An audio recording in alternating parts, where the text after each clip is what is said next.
तो अभी की सबसे बड़ी खबर, कर्नाटक में कल येदियुरप्पा शपथ लेने जा रहे हैं। राज्यपाल वजुभाई वाला ने उनको औपचारिक निमंत्रण भेज दिया है और अब येदियुरप्पा कल सुबह अकेले उनको अपने बहुमत को साबित करने के लिए कहा जाएगा। अगर वो बहुमत साबित कर लेते हैं, हालांकि लगभग 8 सीटें उनके पास बहुमत से कम है, अगर वो 104 सीटों के अलावा 7 सीटें भी एक्स्ट्रा लेकर आ सकते हैं, 7 सीटें फ्लोट इसके अंदर दिखा सकते हैं, तो उनकी सरकार चल जाएगी और फिर उसके बाद वो मंत्रिपरिषद का विस्तार करेंगे।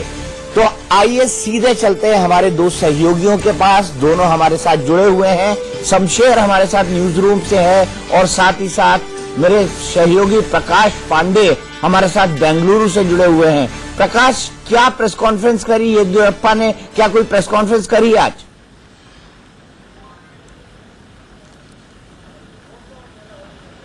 नहीं, प्रेस कॉन्फ्रेंस दोपहर में की थी उन्होंने, और जब वो गवर्नर से मिलने जा रहे थे। लेकिन इस चीज की जानकारी अब थोड़ी देर पहले जो पूर्व लॉ मिनिस्टर थे और सुरेश कुमार, जो संघ का बैकग्राउंड माना जाता है एमएलए, उन्होंने पहले ट्वीट करके जानकारी दी। उसके बाद स्टेट बीजेपी ने भी इस बात की जानकारी दे दी। उसमें साफ तौर पे ये लिखा गया है, कन्नड़ में लिखा गया है कि 8:30 बजे सारे विधायकों से गुजारिश है कि वो राजभवन पार्टी कार्यालय पहुंचे, वहां से सबको मिलकर राजभवन जाना है, जहां पर श्री येदियुरप्पा जो है सुबह 9:30 बजे शपथ लेंगे। तो उससे साफ है कि कोई मंत्रिपरिषद शपथ साथ में नहीं ले रहा है, क्योंकि अगर ऐसा होता तो ये भी ट्वीट के थ्रू या सबको कम्युनिकेट किया जाता। अब पूरा कार्यालय इस चीज में लगा हुआ है कि जल्दी से जल्दी सबको न्योता भेजा जाए, क्योंकि आज भी कम से कम 65 विधायक जो हैं, जो दूर सुदूर में हैं, वो पहुंच नहीं पाते। हालांकि टेलीफोनिक उनसे बातचीत लगातार पार्टी की होती रही है, तो उसमें कोई ऐसा नहीं है कि वो पहुंच नहीं पाए, तो इसलिए। लेकिन अब सबको ट्वीट करके और लगातार फोन करके ये कोशिश की जा रही है कि ज्यादा से ज्यादा लोग पहुंचे, सारे विधायक पहुंचे, जितने गणमान्य लोग हैं वो पहुंचे, और सुबह येदियुरप्पा जो है सुबह 9:30 बजे अपना जब शपथ ग्रहण करे राजभवन में, तो सारे विधायक के साथ साथ जितने गणमान्य। तो अभी तक कोई प्रेस कॉन्फ्रेंस नहीं की है, लेकिन स्टेट बीजेपी ने भी जो है बेंगलुरु का, उसने भी ट्वीट करके ये जानकारी दे दी है कि सुबह 9:30 बजे येदियुरप्पा जी मुख्यमंत्री पद की शपथ लेंगे। और उनके घर पर जो है, वैसे तो हम लोग सुबह भी गए थे, तो सुबह भी थोड़ी बहुत चाक चौक बढ़ी हुई थी नतीजे आने के बाद से। लेकिन अब जो मुझे मेरे लोकल सूत्र बता रहे हैं कि पूरी तौर पर वहां पर पुलिस फोर्स और सब जो मुख्यमंत्री का पूरा लॉ लश्कर होता है वो वहां पर लग चुका है, बैरिकेडिंग लग चुकी है, और वहां पर जो एक मुख्यमंत्री को सारी सुविधाएं और जो सिक्योरिटी मिलती है वो वहां पर पूरी तैनात कर दी गई है।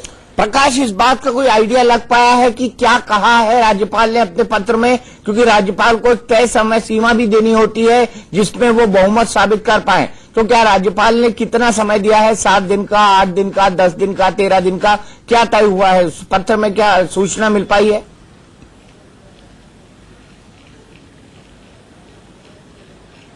दीपक जी, अभी उसके बारे में कोई जानकारी नहीं मिल पा रही है। राजभवन की तरफ से लगातार जो है संपर्क करने की कोशिश की जा रही है, लेकिन इतना ही केवल बताया गया है कि हाँ, ये खबर सच्ची है। उसके अलावा वहां से अभी तक कोई कम्युनिकेशन नहीं हो पा रहा है। लेकिन ये जो हमारे सूत्र बताते हैं कि उनको 7 दिन का समय दिया जाएगा कि आप 7 दिन में जो है अपना बहुमत सिद्ध करिए। और मैं एक और भी, अभी थोड़ी देर पहले मेरी बीजेपी के कुछ नेताओं से बात हो रही थी, मैं उनका नाम नहीं बता सकता, पर उन्होंने कहा कि आप साफ तौर पर कह दीजिए कि बहुमत सिद्ध करना अब हमारे लिए कोई मुश्किल नहीं है, क्योंकि हम ऑलरेडी 12 से 13 ऐसे विधायक हैं जो दोनों दलों में हैं, उनसे हमारी बातचीत हो चुकी है, और एक निर्दलीय है, वो हमें समर्थन देंगे। और मैंने पूछा किस तरह से आप वो समर्थन देंगे, क्या इस्तीफा देंगे? वो कह रहे हैं समर्थन किस तरह से देना होता है आप बेहतर जानते हैं। तो यानी वो पूरी तरह से मुतमईन है कि वो फ्लोर पर भी जो है टेस्ट पास कर लेंगे और सरकार को स्थापित अपना पूरी तरह से कर लेंगे। शमशेर, क्या उठापटक चलती रही आज दिन भर दिल्ली के गलियारों में? खासकर अगर देखा जाए तो क्या घटनाक्रम चलता रहा? कांग्रेस में क्या चलता रहा? बीजेपी में क्या चलता रहा? देखिए दीपक, इससे पहले मैं आपको 2 बड़ी खबर बता दूं कि जो जानकारी हमें आ रही है कि औपचारिक चिट्ठी वो भेज दी गई है गवर्नर हाउस की तरफ से, और 5 दिन का समय यानी 21 मई तक का वक्त दिया गया है कि 21 मई तक वो येदियुरप्पा अपना मेजॉरिटी बहुमत साबित करे। तो ये जानकारी अभी हमारे सूत्रों से आ रही है। तो चिट्ठी भेज दी गई है और 21 मई तक का समय दिया गया है। रही बात, तो अब तमाम चीजें साफ हो चुकी हैं। जो दिल्ली की अगर बात करें तो जितनी हलचल वहां पर थी, वहां से लेकर दिल्ली में भी उतनी ही ज्यादा हलचल थी, लगातार बैठकें चल रही थी और कांग्रेस ने दिन में भी कह दिया था कि अगर इस तरह की चीजें लगातार वो गवर्नर पर दबाव बना रहे थे और लगातार ये कह रहे थे कि गोवा और मणिपुर का उदाहरण देकर वो कह रहे थे कि उस बिना पर उन्हें कांग्रेस और जेडीएस को सरकार के लिए बुलाना चाहिए। तो लगातार इस चीज चल रही थी। साथ ही साफ तौर पर कांग्रेस ने कह भी दिया था कि अगर गवर्नर ऐसा नहीं करते हैं तो वो उनके फैसले के खिलाफ सुप्रीम कोर्ट भी जाएंगे और ये माना भी जा रहा है कि वो सुप्रीम कोर्ट जाएंगे, क्योंकि लगातार वो कह भी रहे थे। अभी प्रेस कॉन्फ्रेंस में भी उन्होंने कहा कि हमें फैसले का इंतजार है। लेकिन लगातार आप कहें कि पिछले जब करीब 40 घंटे से दीपक जी, पिछले 40 घंटे से चाहे वो बेंगलोर का सियासी तापमान हो, दिल्ली का सियासी तापमान हो, काफी ज्यादा बढ़ा हुआ था और लगातार बैठकों का दौर, पार्टियों के जो बातचीत, मीटिंग, तमाम चीजें चल रही थी, इंटरनल बाहरी तौर पर तमाम चीजें चल रही थी। लेकिन अब तस्वीरें लगभग साफ हो चुकी हैं। न्योता भेजा, जो हमारे खबर बता रहे हैं कि गवर्नर हाउस से औपचारिक न्योता भेजा जा चुका है। इसके अलावा 5 दिन का वक्त दिया गया है। साथ ही अब यह भी तय हुआ है, जो खबर अभी हो सकता है थोड़ी देर में हो रहा है, कि कौन उप मुख्यमंत्री होगा। एक बड़ा नाम होगा जो कि इन लोगों के बीच से ही बड़ा नाम होगा, तो उसके नाम को लेकर अभी चीजें सामने आ रही है, वो भी जल्द खुलासा हम करेंगे। तो ये चीजें अभी फिलहाल दीपक जी हैं। ठीक है शमशेर, हम आगे बढ़ते हैं और आगे बढ़ के मैं रागिनी से सवाल लूं, उससे पूछूं कि कब सुप्रीम कोर्ट जाने की तैयारी है। लेकिन उससे पहले देख लेते हैं कि आइए प्रकाश जावड़ेकर, जो केंद्रीय पर्यवेक्षक बनाकर भेजे गए हैं भारतीय जनता पार्टी की तरफ से और कर्नाटक के प्रभारी रहे हैं पूरे चुनाव के वक्त, उन्होंने क्या कहा आज। हमारे मुरलीधर राव बंद मिल चुका है सर। 2 मिनट वाले बात करें। अभी बात नहीं कर रहा हूँ, अभी मुझे जाके पत्र आया है, क्या देखने दो। इन्विटेशन मिल चुका है।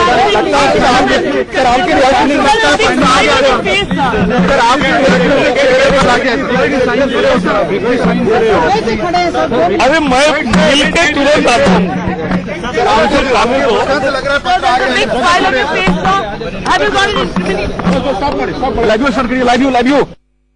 वहां के राज्यपाल ने ये बात, हालांकि हमने ये भी चिट्ठी भी दी उनको और ये भी कहा कल कि हम सारे अपने मेंबर्स पेश भी करते हैं उनके सामने। उन्होंने हमारी राय नहीं मानी और सुनने को आ रहा है कि उन्होंने अभी ये कहा है कि बीजेपी को मौका मिलना चाहिए सरकार बनाने का। हालांकि ये ऑफिशियल नहीं है, इसलिए हम उस पर नहीं जा सकते, लेकिन राज्यपाल का कर्तव्य है कि संविधान का उल्लंघन नहीं हो। राज्यपाल का कर्तव्य है कि जो फैसला सुप्रीम कोर्ट ने सुनाया है वो लागू होना चाहिए। और मैं इतना ही कहूंगा, ये दुख की बात है कि जब राज्यपाल के सामने हमारी मेजॉरिटी खड़ी है, फिर कुमारस्वामी को अनुमति नहीं देनी सरकार बनाने की। मुझे ऐसा लगता है कि राज्यपाल जी या कुछ ऐसी ताकतें काम कर रही हैं जिसके द्वारा लग रहा है कि बीजेपी को एक चांस मिल रहा है पोचिंग का। मन की बात अब धन की बात होने वाली है और अगर ऐसा होगा तो निश्चित रूप से संविधान का उल्लंघन होगा और राज्यपाल एक ऐसे पद पे बैठे हुए हैं, उनको ध्यान में रखना चाहिए।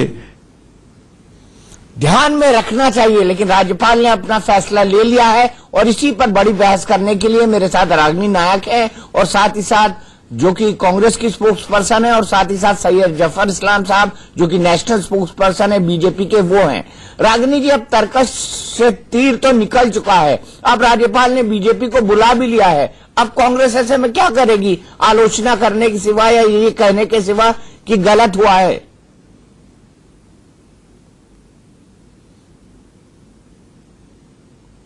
रागिनी का संपर्क हमसे टूटा हुआ है, उसको थोड़ी देर में देखेंगे, सुनेंगे, रागिनी की बात सुनेंगे। लेकिन आइए सबसे पहले देखते हैं कि कपिल सिब्बल ने फिर क्या कहा। चिट्ठी द्वारा राज्यपाल को कहा है कि हम समर्थन देने के लिए तैयार हैं कुमारस्वामी जी को और जेडीएस को, इसमें भी कोई शक नहीं है। इसके बावजूद अगर गवर्नर साहब बीजेपी को बुलाते हैं, जिनके पास 104 से ज्यादा एमएलएस नहीं है, तो किस आधार पे बुला रहे हैं? कोई संवैधानिक आधार होना चाहिए ना, उनके पास मेजॉरिटी तो है नहीं। तो एक माइनॉरिटी पार्टी को क्यों हक दिया जा रहा है सरकार बनाने का? अच्छा, इसके जफर भाई मुझे ये बताइए कि क्या गवर्नर ने गलत किया है? क्योंकि जो प्रेसिडेंट आप गोवा में आप लोगों ने सेट किया था, जो मृदुला सिन्हा जी ने सेट किया था, उस प्रेसिडेंट के अपोजिट में वजूभाई वाला ने अपना डिसीजन लिया है। और कांग्रेस तो कह रही है कि सुप्रीम कोर्ट बकायदा मान चुका था कि अगर बात का पोस्ट पोल अलायंस अगर दिखाया जाए तो उसके नंबर से भी सेटिस्फाई होकर सरकार बनाने के लिए बुलाया जा सकता है। दीपक जी देखिए, मैं 2-3 बातें कहूंगा। पहली बात तो ये कि जो एसआर बम्बई केस है उसमें पारा 366 पे खुद जाकर देख ले कांग्रेस वाले कि उसमें किन किन कारणों से और क्या डिस्क्रेशन है गवर्नर का, और कब गवर्नर किसको इनवाइट करेगा वो भी कहीं ना कहीं उस पर बताया गया पारा 366 में। दूसरी बात, और उसमें साफ है कि या तो प्री पोल अलायंस होना चाहिए, अगर वो नहीं है तो जब अगर स्ट्रक्चर्ड मैंडेट है तो प्री पोल अलायंस होना चाहिए, या फिर आप ऐसा हो कि सिंगल लार्जेस्ट पार्टी है और वो भी अगर बहुमत सिद्ध नहीं कर पाती है उसको मौका दिया गया, तो जो बाद में अलायंस पोस्ट पोल अलायंस बनता है उसको मौका दिया जाए। आप गोवा की बात कर रहे हैं तो गोवा में भी अगर गोवा के सुप्रीम कोर्ट के जजमेंट को देखिए दीपक जी, तो उसमें भी लिखा है पारा नंबर 5 में यही बात लिखी है कि 3 दिन तक कोई स्टेक क्लेम करने नहीं है। इसलिए कांग्रेस में जद्दोजहद इंटरनली चल रही थी कि कौन चीफ मिनिस्टर बनेगा, कौन मिनिस्टर बनेगा, कौन सीनियर लीडरशिप के पास जाएगा। और उस वक्त एक वीडियो निकाल के देखिए कांग्रेस के एमएलए का, जिन्होंने साफ साफ कहा कि हम चाह रहे राहुल गांधी से बात करना, लेकिन बीच में दिग्विजय सिंह अभी तय नहीं कर पा रहे, और कई घमासान लड़ाई आपस में चल रही थी, क्या क्या चल रहा था, पैसों का ये दान बान। तो ऐसे में 3 दिन तक वो स्टेक क्लेम नहीं करे, तो ये ऑटोमेटिक प्रोसेस है। गवर्नर को अगर गवर्नर के पास आपको स्टेक क्लेम करना पड़ेगा, अगर नहीं किया तो आपको क्या अधिकार है सरकार बनाने का, जब आपको एब्सोल्यूट मेजॉरिटी नहीं है। अब उस वक्त जब नहीं करने पर जब गवर्नर के पास जो ऑप्शन अवेलेबल था, जिसने क्लेम किया, जिस वक्त हमको समर्थन प्राप्त था और पार्टियों का, तो हमने स्टेक क्लेम किया और हमें सरकार बनाने का मौका मिला और हमने सिद्ध भी किया फ्लोर पे कि हमारे पास बहुमत हासिल है। यहां पर भी हमें सिर्फ बहुमत हासिल करने के लिए समय मिलना चाहिए। हम इसकी बार बार हम प्रेयर कर रहे थे गवर्नर से। अब अभी आपके चैनल के माध्यम से और दूसरे चैनलों पे देखा है कि ऐसा गवर्नर ने मौका दिया है जिसकी हमें आशा थी, जिसकी हम प्रेयर कर रहे थे, जो संवैधानिक है, जो सही है, और यही प्रेसिडेंस भी है, यही एसआर बम्बई केस में भी बताया गया है। तो इसके लिए अगर ये सही है, इसकी पुष्टि आप कर रहे हैं, तो मुझे लगता है ये सही फैसला है और हमें बहुमत साबित करने का, हाँ हम बहुमत साबित ना कर पाए तो जाहिर है उसके बाद कांग्रेस और जेडीएस को पूरा अधिकार है कि वहां सरकार बनाए और सरकार बना के उनको भी बहुमत साबित करने का अधिकार रहेगा। ठीक है, शमशेर के पास चलता हूं। शमशेर, क्या ग्रे एरिया देखा है गवर्नर ने गोवा के डिसीजन में और यहाँ के डिसीजन में? देखिए दीपक जी, मैंने पहले भी कहा था कि जब मुकुल रोहतगी से बात हुई थी और पिछले करीब 40 घंटों में गवर्नर लगातार एक एक पहलुओं को खंगाल रहे थे कि कहां किस तरह से, क्योंकि काफी ज्यादा दबाव था। ऐसा नहीं था कि गवर्नर तमाम जो कानून विशेषज्ञ हैं, संविधान विशेषज्ञ हैं, उनसे सलाह मशविरा कर रहे थे। और जो गोवा की बात लगातार कह रहे थे दीपक जी, मैंने अपने दर्शकों को पहले भी बताया था कि उसमें 3 दिनों तक कांग्रेस की तरफ से सरकार बनाने का दावा पेश नहीं किया गया। तो वहां पर कांग्रेस ने जब दावा ही पेश नहीं किया तो सवाल यह उठता है कि जब आप खुद ही नहीं कह रहे हो कि हम सरकार बनाते, तो गवर्नर किस आधार पर उन्हें न्योता देगी? तो ये एक जो तमाम कानूनी बारीकियां देखी गई हैं, तो उसमें ये चीज सबसे अहम सामने आता है कि कांग्रेस ने वहां दावा नहीं पेश किया था, लिहाजा गोवा को कर्नाटक से जोड़ना कतई ठीक नहीं होगा, क्योंकि दोनों बिल्कुल चीजें अलग हैं। और यहां तुरंत पहले जाकर बीजेपी ने दावा ठोका है। आपको याद होगा कुमार स्वामी से पहले येदियुरप्पा गवर्नर से मिलने गए थे और उन्होंने दावा ठोका है। तो ये साफ तौर पर गोवा और कर्नाटक में जो ग्रे एरिया आप कह रहे थे, ये ग्रे एरिया है, ये अंतर साफ तौर पर दिख रहा है दीपक जी। रागिनी, अब आपको पता लग गया कि कर्नाटक और गोवा के अंदर क्या अंतर है जो जिसके आधार पर राज्यपाल का विवेक ये कहता है कि बीएस येदियुरप्पा जो को शपथ दिलाई जाए?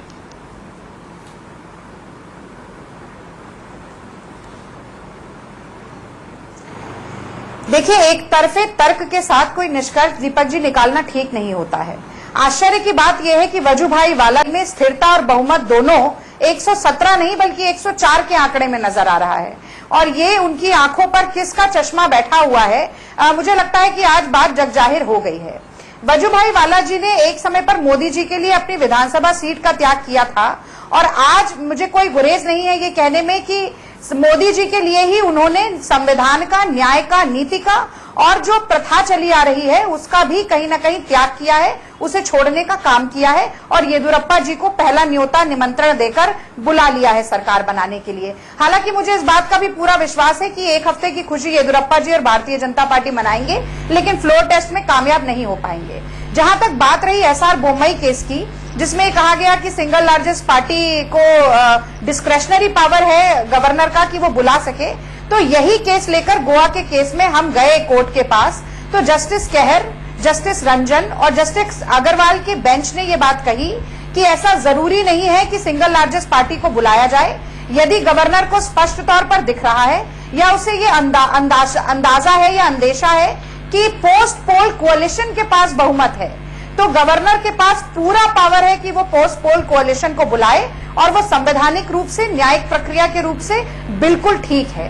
आप गोवा को नहीं मानना चाहते, मत मानिए, लेकिन मेघालय में तो 2 सीटें थी भारतीय जनता पार्टी की, और पोस्ट पोल कोalition के को ही सही मानते हुए न्योता पोस्ट पोल कोalition को बहुमत की संख्या दिखाकर दे दिया गया। वही बात अरुणाचल में होती है, वही बात मणिपुर में होती है, और यही नहीं, मणिपुर में तो हमारे एक विधायक को डिटेन तक कर लिया जाता है एयरपोर्ट में। ये सारी बातें सही हैं, लेकिन कांग्रेस पार्टी और जेडीएस जिन्हें मिलाकर 56% वोट शेयर मिला है, जिनके पास बहुमत साफ तौर से दिख रहा है, उनको नहीं बुलाया जाएगा। तो ऐसे में क्या सरकार का दबाव बन रहा है गवर्नर के संवैधानिक पद पर, ये कहना गलत होगा। डिस्क्रेशनरी पावर, अगर कांग्रेस सिंगल लार्जेस्ट पार्टी है तो गवर्नर का डिस्क्रेशनरी पावर कहता है कि हम पोस्ट पोल कोalition को बुलाएंगे। जफर भाई जवाब दीजिए, रागनी आपकी बात हो गई। जफर भाई जवाब दीजिए। अगर डिस्क्रेशनरी पावर बदल जाएगा, वो कहेगा कि हम सिंगल लार्जेस्ट पार्टी को बुलाएंगे। ये कैसा न्याय है? ये क्या हो रहा है देश में? ये कैसा संविधान की सुन लीजिए, कैसा न्याय है? आप चाहते हैं अन्याय करना, आप संविधान के खिलाफ जाना चाहते हैं, लेकिन मैं आपको बताना चाहता हूं, आप कहते हैं कि मैंडेट किसको मिला है, कांग्रेस और जेडीएस को? क्या आप 7-7 लड़े थे? आपको क्या मैंडेट मिला? आपका 36 से आपके 1% वोट एक्स्ट्रा मिले हैं, जबकि भारतीय जनता पार्टी को 20 से 36 किसको मैंडेट मिला, किसको ज्यादा वोट मिले? दूसरी बात आपको ये बताना चाहूंगा कि आपकी सीटें जो है 122 से घट के 78 हो गई। क्या आपको ये मैंडेट मिला है? हमारे सीट जो है 40 से बढ़ के 104 हो गई। ये मैंडेट मिला है कि 2.5 टाइम्स हमको ज्यादा वोट मिले, मैंडेट मिले एक्चुअल नंबर ऑफ सीट में। तीसरी बात है, क्या आप चाहते हैं कि जिनको कोई मैंडेट नहीं मिला, जिसकी सीटें भी कम हुई है, जिसके वोट परसेंटेज भी कम हुए, उसको आप मुख्यमंत्री बनाए? क्या यही जनादेश था, यही मतदाताओं का विश था जो आप करना चाहते हैं? क्या आपने बताया था मतदाताओं को कि हम और वो साथ मिलकर सरकार बनाएंगे? क्या ये सही है? दूसरी बात आपको बताऊं, अगर एनालिसिस करेंगे आप तो नंबर ऑफ सीट जो है, और हर सीट का अगर एनालिसिस करेंगे तो वोट पोल हुए कई भारतीय जनता पार्टी यहाँ पर जीती है 70% से 75% सीटों में। आप जो है वहां पर वैसे भी आपकी कोशिश के बावजूद आप कहां पर कोई इम्पैक्ट नहीं ले पाते, इसलिए भारतीय जनता पार्टी आप दोनों से ज्यादा बहुत ज्यादा आगे है, वहां पर आप दोनों के वोट से बहुत ज्यादा आगे है। जफर भाई जवाब सुन लीजिए, जनादेश की बात तो आपस की। जफर भाई जवाब सुन लीजिए, रागिनी संक्षेप में। आप दोहरा रहे हैं अपने आप को, मेरा जवाब सुन ले। देखिए बिहार में नीतीश जी, लालू जी और कांग्रेस पार्टी का जो कोalition था, उसको स्पष्ट बहुमत मिला था, जनादेश हमारे पक्ष में था। फिर क्या जरूरत थी आपको नीतीश कुमार जी के साथ सरकार बनाने की? आप असल में ये जो आपने वॉशिंग मशीन डाल रखी है ना, कि जितने पाप डालें, जितने दाग डालें वो भाजपा की तरफ से निकलेंगे तो धुलकर साफ हो जाएंगे, ये नहीं चलेगा। आपका जो कोalition चल रहा है पीडीपी में और पीडीपी के साथ कश्मीर में, वो सबसे अनहोली अलायंस है। पूरा कश्मीर उसके कारण जल रहा है। वहां आतंकवादियों को, बलात्कारियों को संरक्षण देने का काम हो रहा है। आपने सत्ता छोड़ दी क्या? जब तक कांग्रेस पार्टी और जेडीएस के सीटें ज्यादा नहीं नजर आ रही थी, मुझे 8 बजे से लेकर 1 बजे तक परसों, या माफ कीजिए कल, यही प्रवचन मिलता रहा कि भाई पहले आगे बढ़ जाए, जिसकी सरकार बन जाए, जो जीते वही सिकंदर होता है। और अब कांग्रेस ने तत्परता दिखाई तो आपको बहुत ज्यादा परेशानी है। यदि कोई एक पार्टी है जिसका वोट शेयर बढ़ा है पूरे चुनाव में, तो वो कांग्रेस पार्टी है। 38% वोट शेयर हमारा है। उसी तरीके से जेडीएस और कांग्रेस को अगर आप मिला दें तो 56% वोट शेयर होता है। सबसे ज्यादा सीटें हमारे पास है। तो आप कैसे कह सकते हैं जनमत हमारे पास नहीं है? और जहां तक आप बात कर रहे हैं मुख्यमंत्री की, कर्नाटक के इतिहास में ऐसा बहुत कम हुआ है कि इनकम्बेंट चीफ मिनिस्टर दोबारा से बना हो। भारतीय जनता पार्टी हिमाचल में चुनाव हार गए, भारतीय जनता पार्टी के 16% वोट पड़ी है, तो किसको ज्यादा जनादेश मिला है? भारतीय जनता पार्टी को। हमारी एक एक करके आप सरकार नहीं बनाते हैं वहां पर। आपने सरकार बनाई, तब भी आपने ये नहीं कहा, तब भी आपने ये नहीं कहा। रागनी जवाब ले लीजिए, रागनी जवाब ले लीजिए। कांग्रेस पार्टी ने तो, भारतीय जनता पार्टी एक गलत मुझे पूरा बोलने दीजिए। आप बोलना चाहती हैं? भारतीय जनता पार्टी आपने बहुत बोल लिया, मुझे तो बोलने दीजिए। आपने बोल लिया, आप मुझे बोलने का मौका दीजिए। वाले सारे दल साथ में आएंगे। कर्नाटक लगता है राजनीति से हमारा संपर्क आप टूट गया है। साथ में आएंगे तो जनता आपको जनता जफर भाई बोलिए। मैं सिर्फ इतना कह रहा हूं कि ये कह रहे हैं कि हमको ज्यादा वोट परसेंट मिले। अरे भाई 36 से आपको 1.5% ज्यादा वोट मिले तो आपको ज्यादा वोट नहीं मिले। दूसरी बात, अगर 20 से 36% मिलता है तो समझ में आता है कि हाँ आपको जनादेश मिला, लोग आपको चाहते थे। जबकि आपके 2.5 टाइम्स वोट परसेंट बढ़ जाते हैं तो अब समझ में आता है कि हाँ आपके नंबर ऑफ सीट बढ़ जाते हैं 40 से 104। तो इस बात को समझ में आता है कि आपको जनादेश मिला। क्या आप ये जोड़ के जो क्या आपने जोड़ कर कभी ऐलान किया था जो इस तरह की बातें आज कर रहे हैं? और दूसरी बात इनको बताना चाहता हूं कि देखिए, आप अगर बात पहले अलायंस करते तो शायद आपको इतनी भी सीटें नहीं नसीब होती, इसलिए कि जो लोग आपको आज वोट देते आपके अलायंस की वजह से आपको वोट नहीं देते। कांग्रेस पार्टी को 38% नहीं, आप लोगों को हमारा वोट शेयर आपके वोट शेयर से ज्यादा है।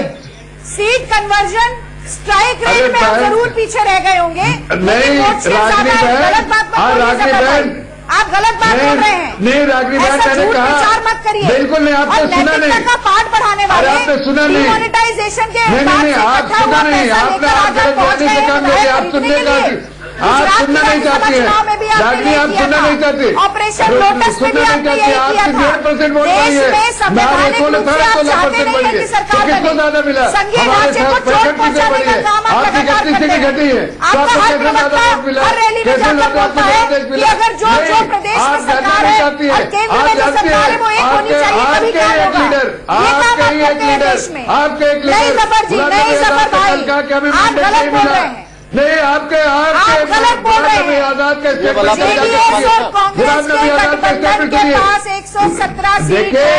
आज आपको सत्ता की भूख ने आपको बिल्कुल भारतीय जनता पार्टी को अंधा बना दिया। सत्ता की भूख ने, सत्ता की लालच में आप जिसके खिलाफ लड़ रहे थे उसके साथ आप जिसके साथ आप खिलाफ लड़ रहे थे उसके साथ आप जुड़ रहे। वो कौन सा नैतिकता का पैमाना है जिसे पूरा करके आप 104 से 112 तक पहुंचेंगे? बताइए हम नहीं कहां से आएंगे आपके पास बाकी के विधायक? किस तरह से आप बाकी के विधायक लेके आएंगे? आज आप बता के जाइए इस चैनल पर, अगर आप संवैधानिक रूप से, अगर आप न्याय प्रक्रिया को मानते हुए, अगर आप सही तरीके से आपको सिर्फ सवाल करना है तो हम सही नैतिकता आप मत पढ़ाइए। नैतिकता का पाठ कांग्रेस को पढ़ाने का अधिकार नहीं है। किस तरह की नैतिकता 70 सालों में देखा है लोगों ने, आपको कोई अधिकार नहीं नैतिकता का पाठ। प्लीज खानी पड़ेगी। कल जब येदियुरप्पा जी शपथ लेकर फ्लोर टेस्ट के लिए जाएंगे तब आपको मुंह की खानी पड़ेगी। रागिनी तो आप भी इंतजार कर लीजिए ना, सरकार गिरा देना इनकी, सरकार गिरा देना आप सरकार का इंतजार करिए। तो वही तो मैं कह रहा हूँ कि अगर आपको सिर्फ हम तो कह रहे हैं दीपक जी राज्यपाल के निर्णय पर हमें सवाल तो सिंगल उठेगा। लार्जेस्ट पार्टी का सवाल अधिकार तो है कि उठेगा। हम फ्लोर पे जाए, जब गोवा अपनी में बहुमत सिद्ध 3 करें। जजेस हम की नहीं बेंच कर पाए में तो आपको सुप्रीम अधिकार है कोर्ट ने सरकार बनाने ये का। बात पैराग्राफ लेकिन नंबर आप 3 में चाहते हैं कही कि पहले कि मुझे अगर अधिकार पोस्ट मिल पोल जाए। ये कोalition गलत के है। पास आज बहुमत संवैधानिक है और ये तो नहीं होगा। गवर्नर को पोस्ट पोल कोalition को बुलाना पड़ेगा। ठीक है, संविधान मैं आप की दोनों ये को दरकार शुक्रिया है। कहूंगा क्योंकि बिल्कुल अफसोस नहीं। न्याय मेरे की पास वक्त दरकार इतना है। ही है, प्रथाओं वक्त की इतना ये ही है।